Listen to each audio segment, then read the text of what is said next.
Ob koncu oddaje in iztekajočega se leta pa se spomnimo še na nekoga, ki je močno zaznamoval našo grajeno krajino. To je arhitekt Edvard Ravnikar, kateremu je bilo z različnimi dogodki in prireditvami posvečeno celo leto 2023. Izjemen vizionar na področju urejanja prostora se je namreč podpisal pod najbolj prestižne slovenske projekte. V Ljubljani so to Moderna galerija, Cankarjev dom, Maxi Market in nasploh celotna zasnova Trga Republike z obema stolpnicama.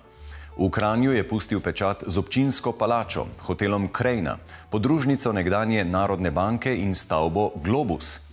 Urbanistično pa je po drugi svetovni vojni zasnoval tudi Novo Gorico.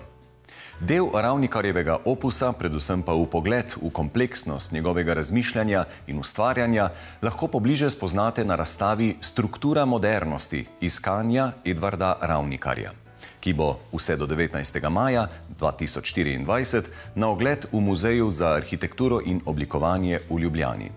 Razstava razkriva tudi nekatere arhitektove neuresničene urbanistične projekte, še posebej načrte za Benetke, ki pa so v času okoljskih sprememb 21. stoletja morda še bolj aktualni kot v času nastanka.